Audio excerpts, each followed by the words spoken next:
Да използвам тук тази улица, че е малко по-светло. Добро утро. 6:40 някъде.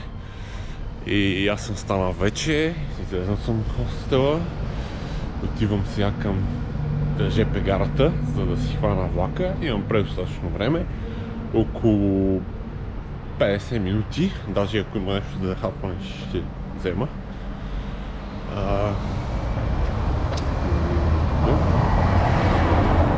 Уличка. Аз минавам по тази тясна уличка. Пред мен има някаква сграда, която още не знам каква е. Не съм имал време грам да разгледам Рим. Това ще го направя други ден. А сега отиваме, хващаме влака, отиваме в Наполи.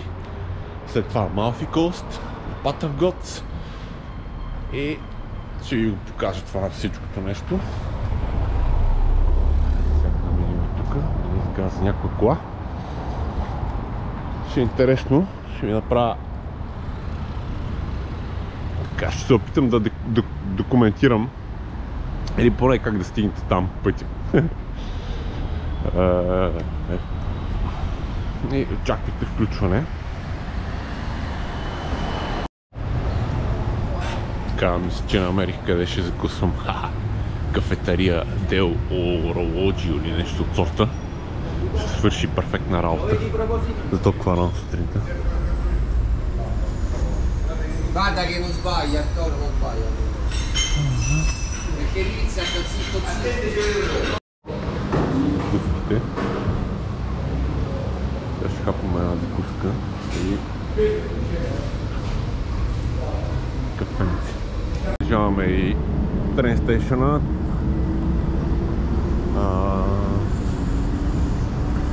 Супер близо е до хостела, на 10 минути пеша. ЖП гарата е огромна. Мисля, че втората по обслужван трафик в Европа. Ако не се лъжа. Ще влезем вътре. Тук има доста бездомни от преде. Много е приятна гледка. Навсякъде. Е така. Около ЖП гарите.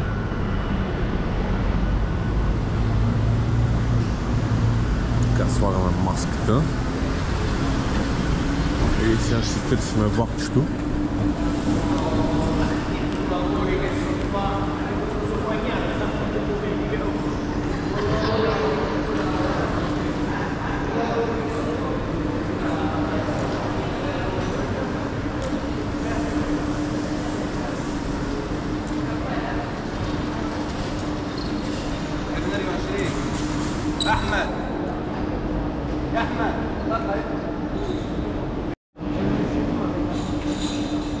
Ето заредиха нашия влак 7:40, номер влака е 9903 до Салерно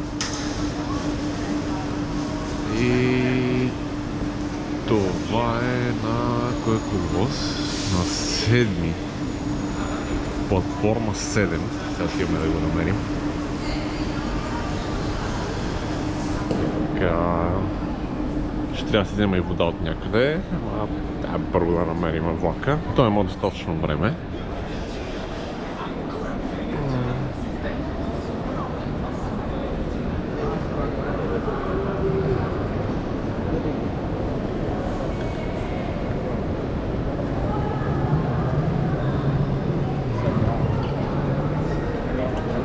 Тук още не са го заредили.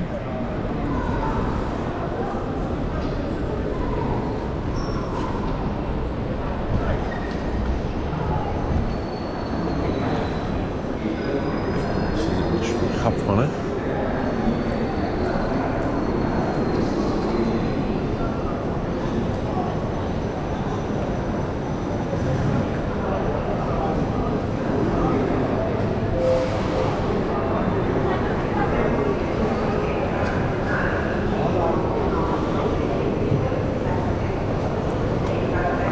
Гарата е огромна. Тук входа. И преди да влезна, ще трябва да си взема вода.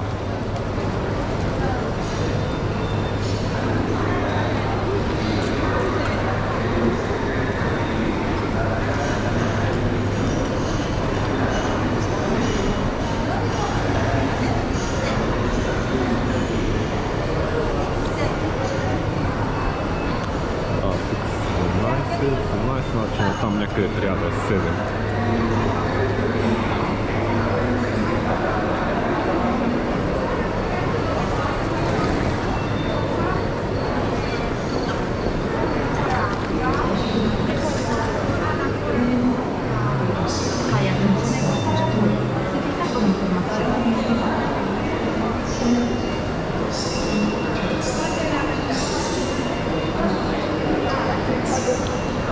Там 10, 11.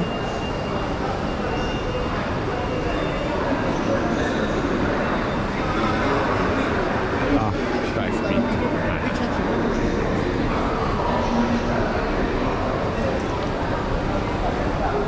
Ето тук сме, нашия влак е High Speed Intercity Train. Движи с 300.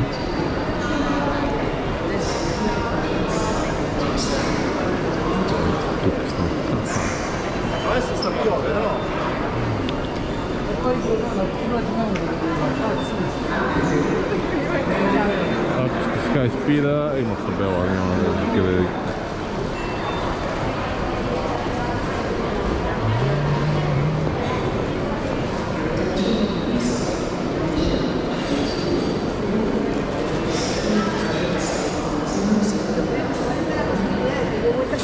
Ето тук ще вземеш подяване.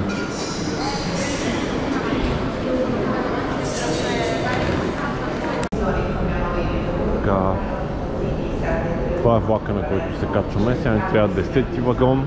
Оказва, че на 6-ти коловоз, не на 7-ми. Както и да е, няма как да се объркате, защото първите няколко коловоза са за High Speed влаковете, ако сте с High Speed.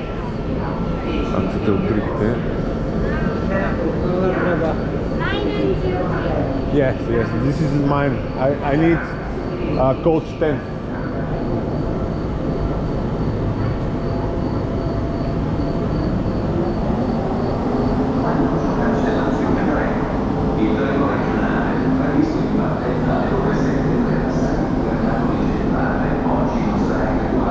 Кондукторката беше така любезна да ми напомни кой номер е влака, защото аз преди това я питах.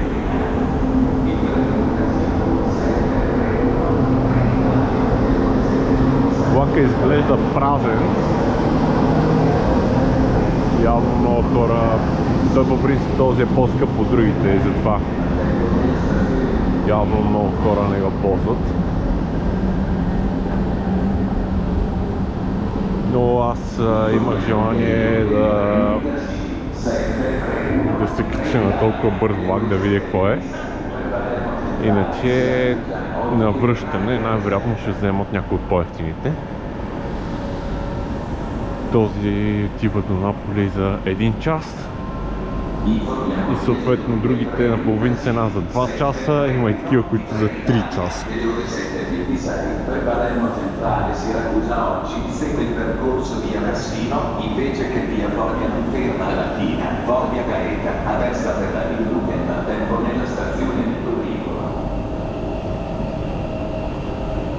Аз съм последния вагон.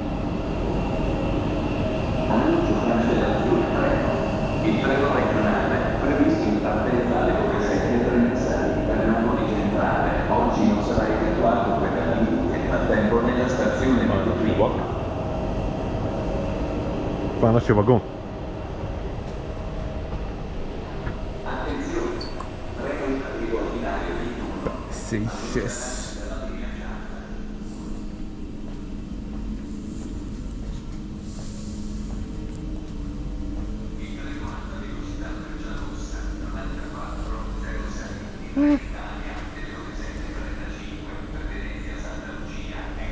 Ще се движиш назад в обратната посока.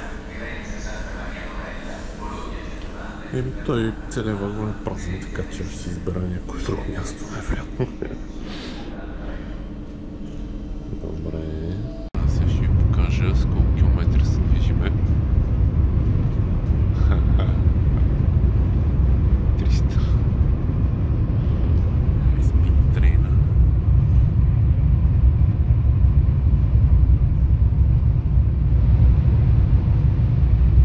Да, и влезна.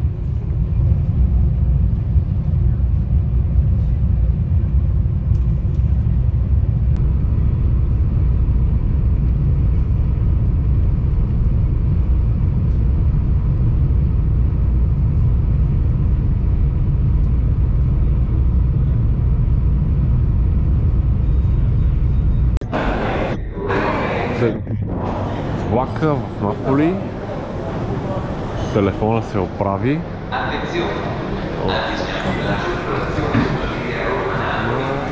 Проблема е, забравя скоростта.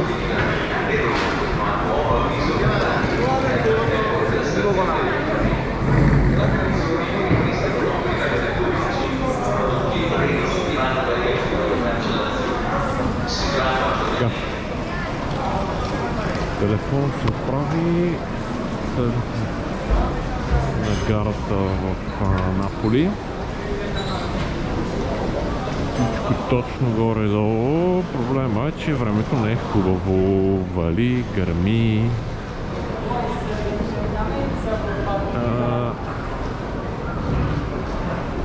Така че ще прецениме какъв ще ни е плана. Ще видя се прогнозата как е дават, ако след обяд е по-добро времето, отивам. Просто искам да е слънчево, да не е цяло много мрачно. Светкавици, грамотевици. Аз съм летим на хайк. Ето така. Наполи, по-малка, но подобна на тази в Рим. Иначе сега тук като излезнеме, трябва да си намерим автобуса. Обаче първо ще трябва да направя някой друг ресърч. Оп, видяхте светкавицата. Тук няма толкова бездомни. Вижте таксиците какви са в Италия, белички, но повечето са нови. Те не че съвсем не са нови, не? Колко таксите. И чувате и как гърми. Затова мисля да пообиколя сега, да отида някъде да седна. Може би да пия още едно кафе. И да си свалим маската. Да. Затова мисля да пообиколя сега. Може би да седна да пия някъде едно кафе и да преценя. Ще видя прогнозата за времето и да преценя. Значи, ако случайно се откажа днес да ходя към Амалфи, ще го направя утре. Днес ще използвам да обиколя Наполи. Обаче така пак ще имам един ден по-малко за Рим, което е проблем като цяло. Както ли е? Скоро.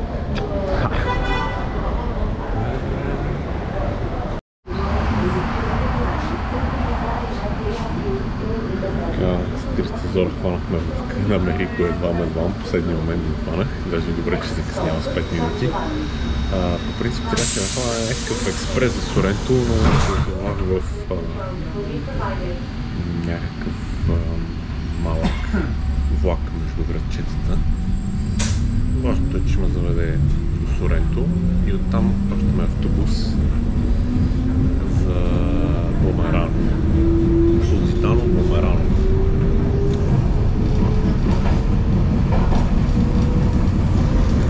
Трака, лопа, ама ще ме закара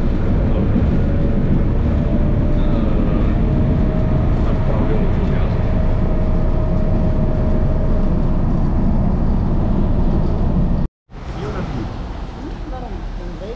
Така, като слезнете от влака в Соренто, автобуса ви за Позитано И Запата в Гоц се намира точно пред ЖП гарата. Ето е ЖП гарата, тя е доста малка. Ето, там където чакат хората, там е автобуса. А тикет търсите офиса на Ситабус. И сега ще ви покажа къде е. Ситабус. Ето там в дъното. Даже ще отида към офиса и отивам да се нарежда на опашката. Ето. Там е. Ситабус Tickets. Сега отивам да се нарежда на опашката, за съжаление вали и чудих се дали да го правя днеска, да остана тук да нощувам и примерно да го отложа за утре. Обаче прогнозата утре го дават пак да вали. Така че вали не вали, днеска го правим. Няма да е като облачно, няма да е толкова красиво, обаче какъв ми е късмет. Ще дойдем пак. Да, очаквайте включването.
Влог.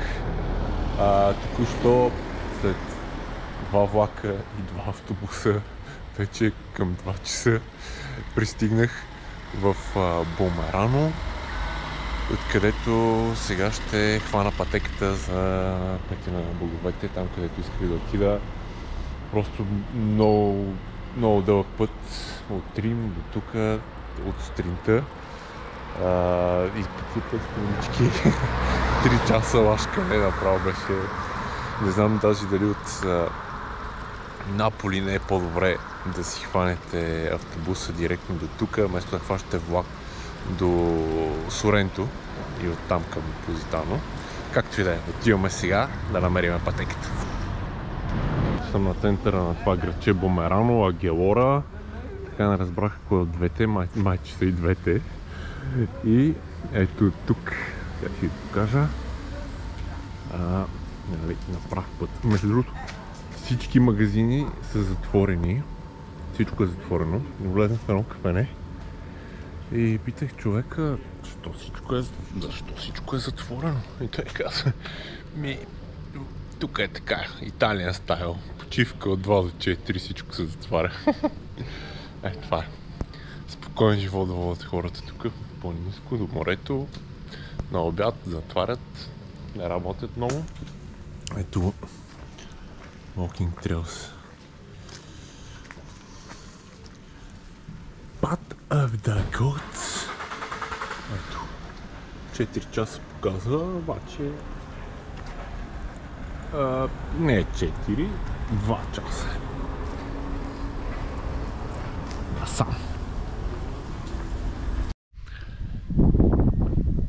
Здравейте, аз съм на една от най-високите точки, пътя на боговете, една от най-високите точки, на които са по-достъпни за туристи. Тук близо до Позитано. В момента минавам по трейла или хайка, пътя на боговете.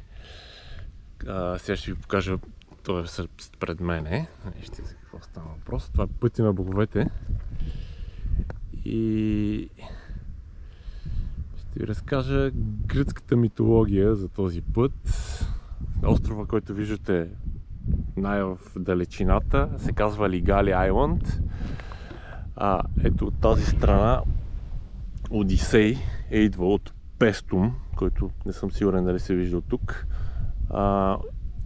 Одисей е плавал от Пестум към Лигали Айланд, за да мине по канала на Позитано. Там са го причаквали морски сирени, които са искали да го прелъстят с песните си и да го убият. И боговете, за да предотвратят това, бог Нептун и Атина, Нептун е бог на морето, а Атина богиня на земята, са слезнали от небето по пътя на боговете, от тук отгоре, чак додолу, за да спасат Одисей, Улисис. И общо взето пътя на боговете казва: ела на моята лодка и ще бъдеш спасен по пътя на боговете. Това е гръцката легенда. Може да е истина, може и да е измислица. Никой не знае.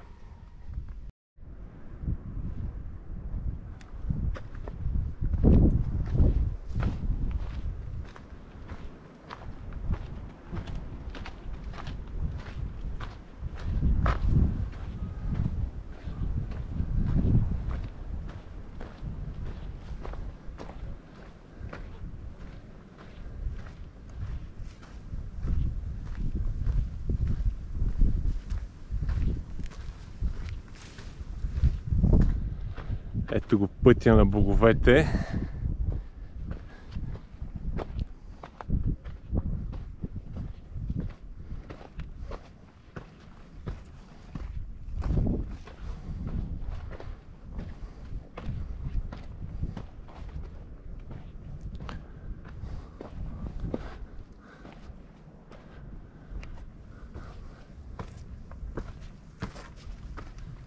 Позитано отдолу.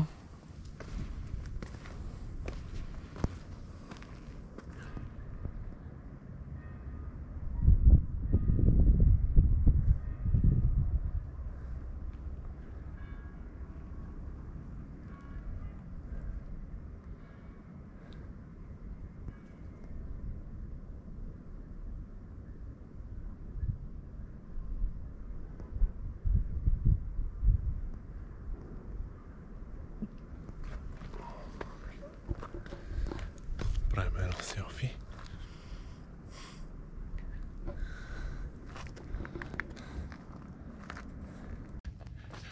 Края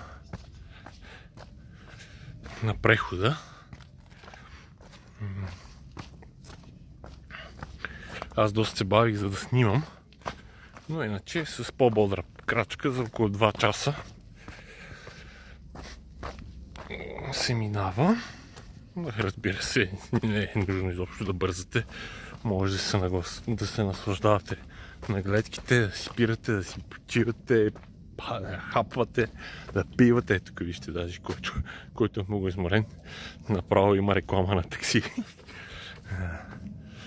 И тук това е като някакво кварталче на Позитано. То всъщност даже не е Позитано, ами е чу. Нещо се чу беше. Къде е котката? Ето е котката.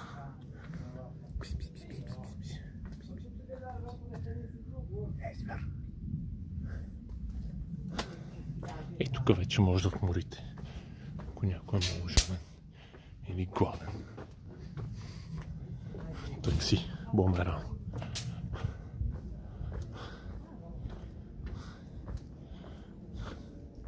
Това сега колния магаре, мулери, ех там още някаква смесица. Аз иначе бързах. Да, магаре.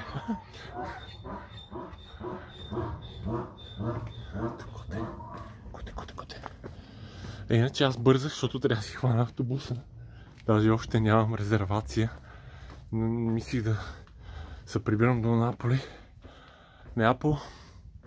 Но, ето вижте, тук хората, които живеят, просто на каква красота и спокойствие се наслаждават. И магазините не работят от 2 до 4. Нищо не работи от 2 до 4. Italian style of working. Така ми каза един човече, задето работи в едно кафене. Много е приятно. Много е свежо, между другото. По принцип, ако... Аз съм леко потен, може би.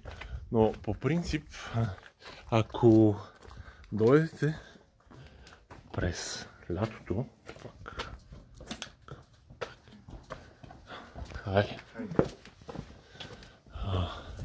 Ако дойдете през лятото, тук е страшна жега и ще е пълно с хора.